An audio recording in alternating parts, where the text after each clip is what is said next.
Bonjour, je suis le docteur Fadel Saïbou et je vais vous parler de l'anatomie pathologique du testicule en évoquant les cas les plus courants. Donc, je commence par les tumeurs germinales qui représentent 95% des tumeurs testiculaires. Voilà.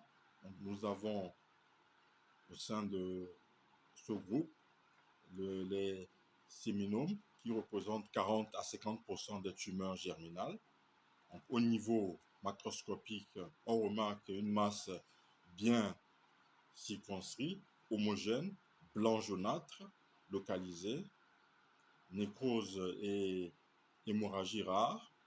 Donc, au niveau microscopique, on remarque des cellules rondes et polygonales à cytoplasme clair avec le glycogène passe positif, les noyaux centraux avec nucléoïdes proéminents. Voilà. Nous avons également la stroma lymphocytaire caractéristique à granulome. Voilà. Au niveau de l'immunohistochimie, nous avons PLAP positif, CD117 positif, OCT3 et 4 positif, D2 40 positif, et nous avons négatif pour alpha-photoprotéines et bêta-HCG, sauf en cas de syncytiotrophoblaste isolé. Voilà. Nous avons ensuite les carcinomes embryonnaires, où au niveau macroscopique, on remarque une masse grisâtre, hétérogène, avec nécrose et hémorragie fréquente. Voilà. Et au niveau microscopique, on a eu une architecture glandulaire, papillaire ou solide, avec des cellules cubiques et cylindriques, avec atypie marquée et mitose nombreuse. Donc pour l'immunohistochimie, nous avons CD30 positif, OCT3 4 positif, SOX2 positif, PLAP positif, négatif pour alpha-photoprotéines et bêta-HCG. Voilà. Nous avons ensuite les tératomes, donc avec des formes matures, avec des tissus différenciés. C'est-à-dire on peut voir le cartilage, les muscles, épithélium kératinisé, les formes immatures, de composantes neuroectodermiques primitives, avec rosette et tubule. Voilà. Et nous avons les tératomes avec transformation maligne, comme les transformations sarcomateuses ou carcinomateuses. Donc, l'immunohistochimie est variable selon les composantes. Nous avons par exemple S100 positif pour le cartilage, desmine positif pour le muscle. Nous avons ensuite les tumeurs du sac vitelin. Voilà, plus précisément tumeur du sinus endodermique. Donc, au niveau microscopique, nous avons des structures réticulaires, pseudo-papillaires ou glandulaires, donc les corps de Schiffer-Duval et le matériel extracellulaire hyalin passe positif. Donc, au niveau de l'immunohistochimie, nous avons alpha-photoprotéines positif, glypican 3 positif, SA2L4 positif également. Voilà. Ensuite, le choriocarcinome, voilà, où au niveau microscopique, nous avons une association de cystotrophoblastes, qui sont des cellules mononucléées, et syncytiotrophoblastes, des cellules multinucléées, avec hémorragie et nécrose constante. Donc pour l'immunohistochimie, nous avons bêta-HCG positif pour les syncytiotrophoblastes et HPL positif et GATA3 positif pour le reste.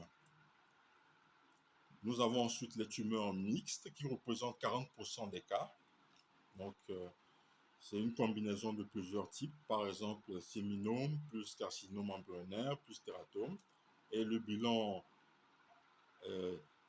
immunohistochimique complet est nécessaire pour identifier chaque composant. Nous pouvons alors passer aux tumeurs non germinales qui représentent 5% des tumeurs testiculaires, parmi lesquelles nous avons les tumeurs des cordons sexuels et de l'astroma, c'est-à-dire léodigome et certiliome notamment. Donc pour les léodigomes, nous avons des cellules polygonales à cytoplasme eosinophile et granuleux, dû à la présence de cristaux de Rinke dans 30% des cas. Au niveau immunohistochimique, nous avons l'inhibine positif, calritine positif, mélan A également positif. Pour les sertoliomes, nous avons une architecture tubulaire et cellules à noyau allongé. Donc pour l'immunohistochimie, nous avons l'inhibine positif, WT1 positif, CK18 positif. Nous avons alors ensuite les lymphomes testiculaires. Souvent, il s'agit de lymphome B diffus à grande cellule chez l'homme âgé. Donc, au niveau de l'immunohistochimie, nous avons CD20 positif, BCL2 positif, CD10 parfois positif également. Donc, je peux évoquer alors les pathologies non tumorales également. Donc, nous avons l'atrophie testiculaire. On remarque fibrose tubulaire, hyalinisation, perte de cellules germinales, voilà, causée souvent par la cryptorchidie, des problèmes hormonaux ou en post-inflammatoire. Voilà. Nous avons l'orchite, où on trouve des formes particulières comme la forme granulomateuse en cas de tuberculose, où on remarque des granulomes épithéloïdes avec nécrose caséeuse. Nous avons les formes auto-immunes avec infiltrate lymphocytaire, péritubulaire. Voilà. Ensuite, il y a les kystes épidermoïdes avec parois kératinisées et pas de tissu germinal, ce qui permet de faire le diagnostic différentiel avec le tératome mature. Voilà. Donc, pour actualisation, la classification OMS 2022 au niveau des marqueurs moléculaires. Pour la génétique, on trouve pour les tumeurs germinales l'application 12P, c'est-à-dire isochromosome I12P, dans 80% des cas, et la mutation KIT fréquente dans les séminomes. Donc, cette classification intègre également les données moléculaires pour les tumeurs à risque, comme le tératome post-chimiothérapie. Je vous remercie.